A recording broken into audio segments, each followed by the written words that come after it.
Un saludo cordial con todas y con todos. Mi nombre es Gianfranco Olivera Astete y soy asesor jurídico de la Delegación Regional del Comité Internacional de la Cruz Roja para Perú, Bolivia y Ecuador. El día de hoy voy a presentar la lección sobre las fuentes del derecho internacional humanitario. Como pueden ver de la diapositiva, el objetivo es poder trabajar tanto el derecho internacional humanitario convencional como el derecho internacional humanitario consuetudinario y los principios sobre la conducción de hostilidades, que son algunos de los principios del DIH. Es decir, vamos a trabajar los tratados de derecho internacional humanitario, la costumbre jurídica internacional del DIH y los principios de esta rama del derecho internacional. El derecho internacional humanitario, al ser una rama del derecho internacional público, comparte las fuentes que tiene justamente el derecho internacional. Estas fuentes las podemos encontrar, por ejemplo, en el Estatuto de la Corte Internacional de Justicia, en su artículo 38. Y algunas de estas son las que estoy enumerando en esta diapositiva. Vamos a empezar por los tratados. ¿Qué son los tratados? Los tratados son acuerdos de voluntades entre sujetos del derecho internacional. Cuando hablo de sujetos de derecho internacional, normalmente me estoy refiriendo a los sujetos principales del derecho internacional, que son los estados. Sin embargo, pueden haber otros sujetos, como por ejemplo las organizaciones internacionales. Algunas OIs, por ejemplo, algunas organizaciones internacionales también suscriben tratados. Pero por cuestiones prácticas en esta presentación me voy a enfocar principalmente en los estados y en los tratados que los estados ratifican.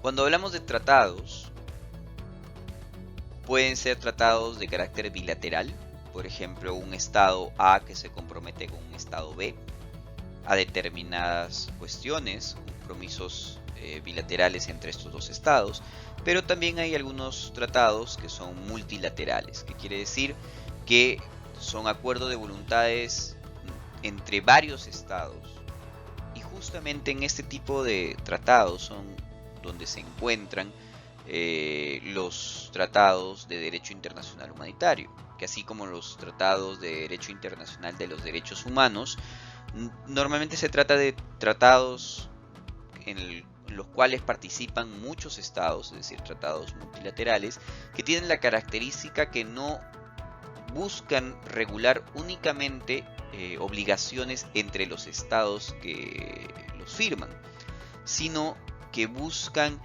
que estas obligaciones que contraen los estados sean para garantizar ciertos derechos a personas que se encuentran bajo su jurisdicción y en algunas circunstancias incluso fuera de estas. En ese sentido, los tratados de derecho internacional humanitario, como los convenios de Ginebra de 1949, son compromisos que los estados deciden ratificar para seguirlos y respetarlos en todo momento y hacerlos respetar también, hablando específicamente de los tratados de DIH y de esta obligación de respetar y hacer respetar el derecho internacional humanitario, contenido justamente en el artículo 1 común de los convenios de Ginebra de 1949. Entonces los tratados son esos acuerdos de voluntades. Nadie obliga a un estado a ratificar uno u otro tratado. Los estados soberanamente deciden qué tratados desean ratificar. Y una vez que lo han hecho, a lo que sí se obligan es a cumplirlo. Otra fuente del derecho internacional es, por ejemplo, la costumbre. La costumbre es una acción reiterada en el tiempo que genera una obligatoriedad para aquellos que realizan esta acción. Vamos a trabajar con mayor detalle la costumbre, específicamente la costumbre en el derecho internacional humanitario en unas diapositivas posteriores, pero es importante tener presente que para el derecho internacional no existe jerarquía de fuentes. Entonces, la costumbre jurídica internacional tiene tanto valor como el valor que tienen los tratados de derecho internacional humanitario. Otra fuente son los principios. Los principios son lineamientos que guían la conducta de los sujetos del derecho internacional y que se han creado muchas veces varias cortes internacionales han determinado que existen ciertos principios, como por ejemplo el principio de prohibición de uso de la fuerza entre los estados, que es un principio propio de la Carta de Naciones Unidas, que está en la Carta de Naciones Unidas, pero que va más allá y que es un principio del derecho internacional. El DIH tiene sus propios principios, que son algunos de los cuales vamos a explicar en esta presentación. También tenemos como fuente del derecho internacional la jurisprudencia. La jurisprudencia, es decir, las decisiones de los tribunales de derecho internacional. Tribunales como pueden ser la Corte Internacional de Justicia, tribunales penales internacionales como la Corte Penal Internacional o el Tribunal Penal para la ex Yugoslavia, o en su momento los tribunales que se crearon tras la Segunda Guerra Mundial, como por ejemplo el Tribunal de Nuremberg o el Tribunal del Lejano Oriente, el Tribunal de Tokio. Todos estos tribunales internacionales generan fallos, generan sentencias, y eso es la jurisprudencia, que es fuente de derecho internacional porque nos ayuda a entender las normas que vienen de otras fuentes, como por ejemplo tratados, costumbre o entender a los propios principios. La doctrina, es decir, la producción académica que existe de los abogados, de los investigadores que analizan justamente los temas de derecho internacional, también es fuente de derecho internacional. Y estas son las 5 fuentes, las 3 primeras principales y la segunda, la cuarta y la quinta auxiliares, que están en el Estatuto de la Corte Internacional de Justicia. Pero hay otras fuentes, como por ejemplo los actos unilaterales de los propios estados o las resoluciones de las organizaciones internacionales, como son por ejemplo las resoluciones de Naciones Unidas, de la Asamblea General de Naciones Unidas, las resoluciones de la Organización de los Estados Americanos, de la OEA.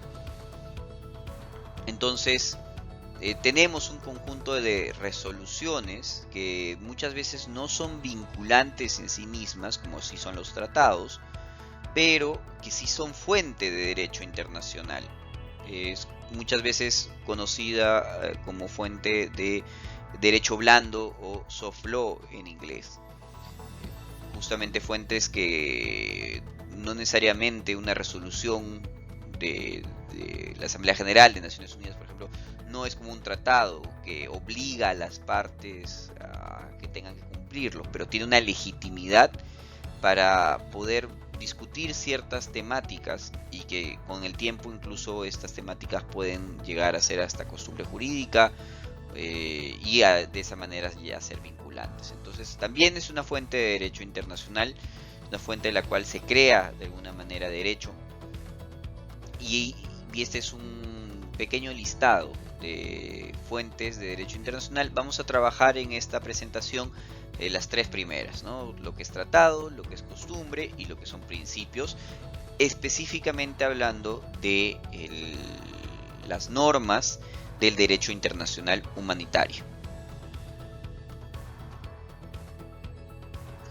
Entonces empecemos por el derecho internacional humanitario, el DIH convencional.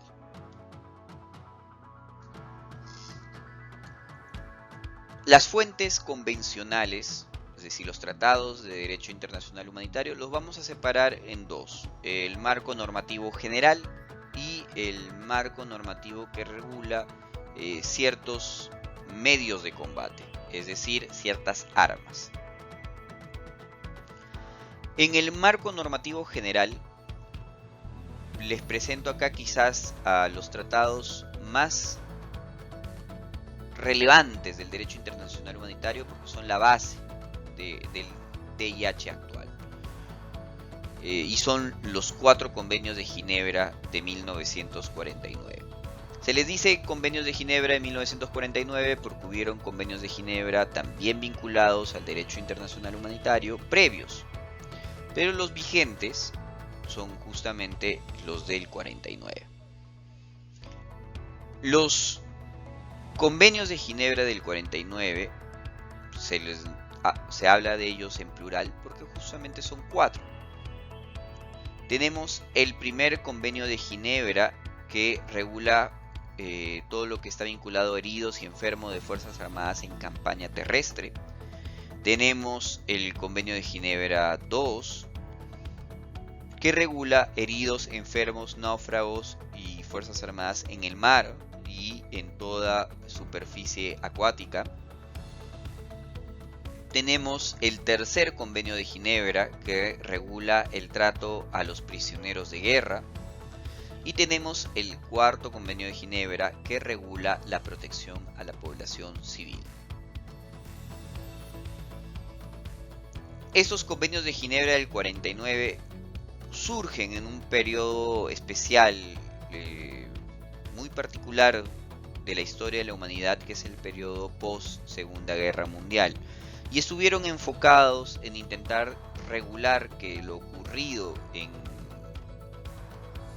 la Segunda Guerra Mundial, las atrocidades ocurridas en la Segunda Guerra Mundial,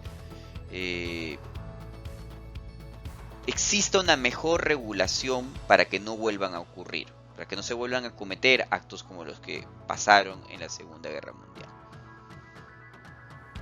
Por ejemplo, en el 49 se introduce por primera vez un convenio de DIH que regule la protección de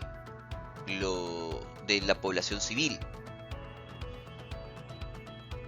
En situaciones previas, en años anteriores, esos convenios de Ginebra anteriores que les había mencionado, no habían regulado nunca la protección a la población civil.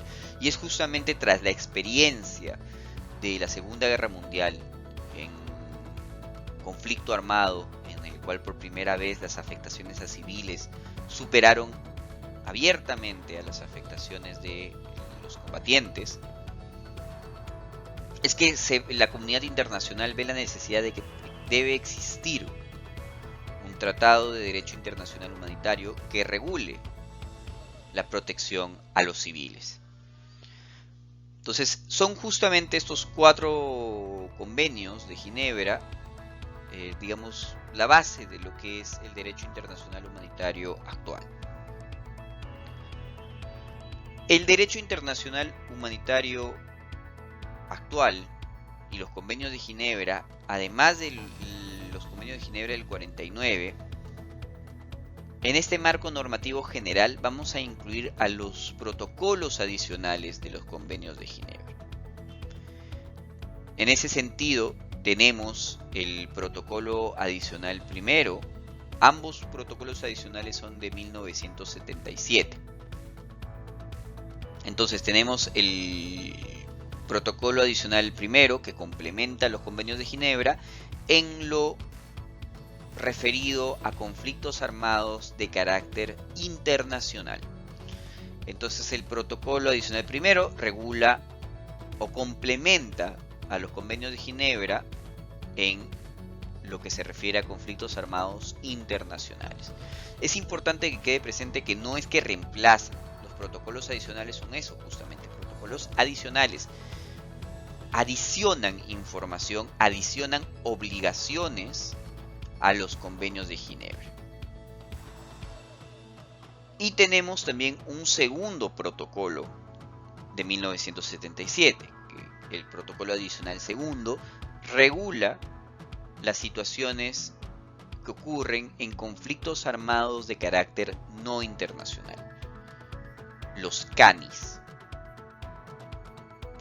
Entonces, tenemos conflictos armados de carácter internacional y conflictos armados de carácter no internacional. Entonces, este marco normativo general del derecho internacional humanitario comparte esa división que existe en los conflictos armados, ¿no? Y ustedes saben que existe conflictos armados de carácter internacional y conflictos armados de carácter no internacional. Por eso es que en la diapositiva presento justamente este marco normativo general convencional, estos tratados de derecho internacional humanitario, dividido también con su ámbito de aplicación material, es decir, algunos aplican para conflictos armados internacionales y otros para conflictos armados no internacionales. Los 4 convenios de Ginebra de 1949 en su mayoría regulan obligaciones para conflictos armados de carácter internacional. Pero adicional al artículo 1 común, que es la obligación de respetar y hacer respetar el DIH, tenemos un artículo dentro de estos 4 convenios de Ginebra que regula específicamente las obligaciones de las partes en los conflictos en situaciones de conflictos armados no internacionales. Y es el conocido artículo 3 común a los convenios de Ginebra. Se le denomina artículo 3 común porque es un artículo que se repite tal cual en los 4 convenios de Ginebra del 49. Entonces, si ustedes abren sus convenios de Ginebra, van a ver que los primeros 3 artículos son exactamente iguales en los 4 convenios. Y es porque estos 3 artículos, los 3 iniciales, el 1, 2 y 3, son los artículos comunes. El artículo 1 común, que regula la obligación de respetar y hacer respetar el derecho internacional humanitario. El artículo 2, que regula las situaciones de conflictos armados de carácter internacional. Y el artículo 3 común, que regula las situaciones de conflictos armados de carácter no internacional. Esa división entre lo que regula CAI y regula CANI también existe en los protocolos adicionales del 77. El protocolo adicional 1, que regula conflictos armados internacionales, y el protocolo adicional 2, que regula conflictos armados no internacionales. Es importante tener presente que un Estado que ratifica, es decir, un Estado que decide obligarse a los convenios de Ginebra, no necesariamente lo hace también a sus protocolos adicionales. Es decir, hay estados que han ratificado y son estados parte de los convenios de Ginebra, pero que no han ratificado sus protocolos adicionales. Digo esto porque es fundamental que nosotros sepamos que todos los estados del mundo han ratificado los convenios de Ginebra de 1949. Es decir, no hay espacio en el planeta en donde no se aplique las obligaciones que los estados han contraído en el marco del derecho internacional humanitario por medio de los convenios de Ginebra de 1949. Los protocolos adicionales, si bien tienen una amplia ratificación y casi todos los estados del mundo los han ratificado, desgraciadamente no tienen el mismo nivel de universalidad que sí tienen los convenios de Ginebra del 49. Entonces, dos ideas importantes. El marco normativo general convencional, es decir, de tratados, normalmente los tratados de DIH tienen esta aplicación a veces a CAIS y a veces a CANIS.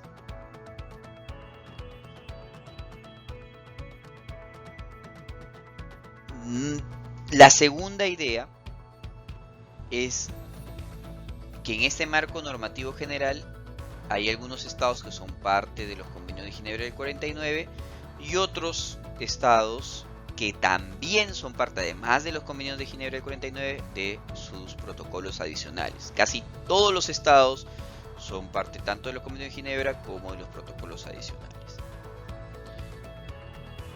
Es importante que podamos entender que cada uno de esos tratados tiene un ámbito específico que busca proteger a personas específicas, especialmente cuando hablamos de los convenios de Ginebra del 49, y que esta división, digamos, por grupos que tienen los convenios de Ginebra no tienen necesariamente los protocolos adicionales. En los protocolos adicionales es bien interesante que se regulan la protección de distintas personas que están protegidas por el VIH, pero al mismo tiempo también se regula ciertas limitaciones a medios y métodos de combate.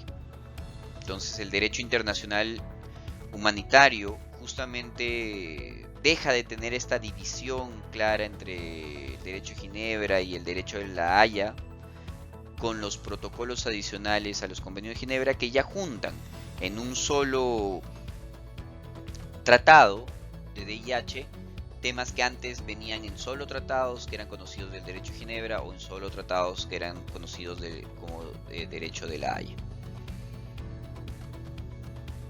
Entonces creo que con estas ideas principales podemos tener un conocimiento general de lo que son justamente los convenios de Ginebra, sus protocolos adicionales, como marco normativo general convencional del derecho internacional humanitario. Existe un tercer protocolo adicional, que es el protocolo adicional tercero del año 2005, que regula un emblema adicional a los convenios de Ginebra, que es el cristal rojo. Es importante también que tengamos en cuenta ese tratado, pero me he querido centrar en este marco normativo general porque allí es el que contiene la mayoría de las normas de aplicación general del VIH.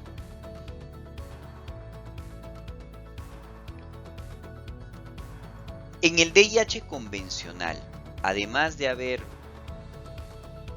tratados que regulan la protección de ciertas personas o la limitación de ciertos medios y métodos de manera general, también hay algunos tratados específicos sobre medios de guerra, es decir, sobre algunas armas de guerra, y que lo que buscan es limitar o prohibir el uso de ciertas armas porque se entiende que son contrarias en sí mismas a el objetivo del VIH, que es brindar cierta humanidad a las guerras, a los conflictos armados.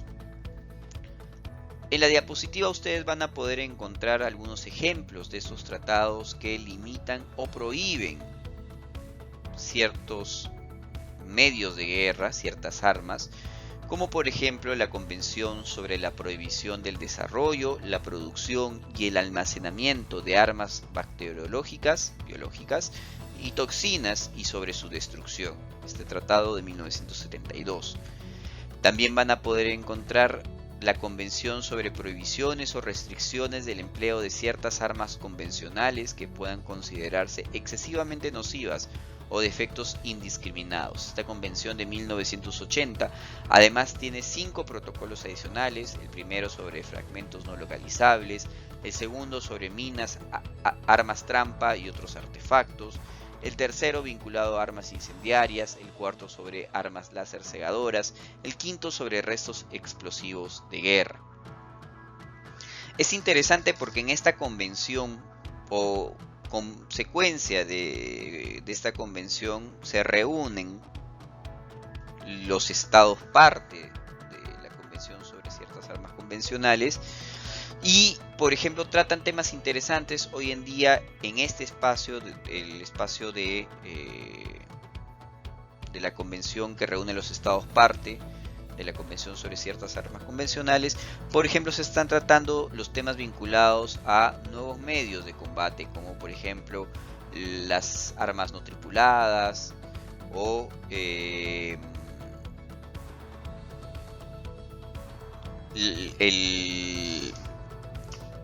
las armas autónomas también, por ejemplo, ¿no? Que son toda una discusión bastante novedosa dentro de de medios de armas de guerra en los conflictos armados. Entonces es interesante cómo esta convención, además de su objetivo inicial y sus protocolos que regulan algunas armas específicas, también ha servido para ser un espacio en el cual se dialoga sobre los nuevos medios de combate que van apareciendo, las nuevas tecnologías que van apareciendo con el tiempo. También tenemos otros tratados sobre medios de guerra, como la Convención sobre la Prohibición del Desarrollo, la Producción, el Almacenamiento y el Empleo de Armas Químicas y sobre su destrucción, esta convención de 1993, por la cual se prohíbe el uso de armas químicas en conflictos armados. La bastante conocida Convención sobre la Prohibición del Empleo, Almacenamiento, Producción y Transferencia de Minas Antipersonal y sobre su destrucción, de 1997, que es conocida como la Convención de Ottawa, vinculado a lo que es la prohibición del uso de minas antipersonal, y que también tiene una característica particular, y es que no solo prohíbe el uso de minas. Si ustedes se dan cuenta, había justamente uno de los protocolos de la Convención sobre ciertas armas convencionales que limitaba el uso de minas. Ya la Convención de Ottawa del 97 las prohíbe. Y es interesante esta convención porque es un buen ejemplo de cómo, producto de un tratado de derecho internacional humanitario, ha iniciado un proceso ya en este punto irreversible para que la mayoría de los estados del mundo dejen de usar minas antipersonales. Además, esta convención ha sido un paso importante para la coordinación bilateral y multilateral entre distintos estados para alcanzar el desminado de varias zonas y limpiar espacios que por distintas circunstancias han sido campos minados, ¿no? Entonces la Convención de Ottawa es uno de los ejemplos más importantes de cómo un tratado de DIH genera un cambio de conducta y ayuda a que realmente armas como las minas antipersonales, tan peligrosas, porque no sabemos quién puede activar una mina, no sabemos si la mina es dejada en la tierra y tal vez puede ser activada por una persona que participa en las hostilidades, pero también podría ser activada por un niño que está caminando por ahí y se le escapó su pelota y desgraciadamente entra a esta zona minada. Entonces las minas, al no poder distinguir de cuál es su objetivo que busca atacar, es un arma prohibida en el marco de la guerra. También tenemos la Convención sobre municiones en racimo del 2008. Esta convención prohíbe este tipo de medios de guerra, estas municiones racimo que se dispara una y se esparcen justamente en muchas otras, y que no permiten poder delimitar un objetivo determinado a ser atacado y que puede generar ataques indiscriminados que afecten a la población civil. Otro ejemplo es el Tratado sobre la Prohibición de Armas Nucleares. Este tratado, que está a pocas ratificaciones de entrar en vigor, es el primer instrumento internacional obligatorio que prohíbe el uso de armas nucleares. Finalmente, tenemos un tratado que diga las armas nucleares están prohibidas, porque los efectos que generan son efectos indiscriminados a la población civil. No se puede disparar un arma nuclear que solo afecte al objetivo que se busca atacar, sin que afecte de manera muy potente a toda la población civil que está alrededor, que afecta al medio ambiente, que afecta a las futuras generaciones incluso, que quedan dañadas por la radiación que queda en el lugar, o incluso por la radiación que puede ser transmitida por generaciones. Entonces, finalmente, hace unos años se logró que exista este tratado de prohibición de armas nucleares y esperemos que pronto pueda entrar en vigor.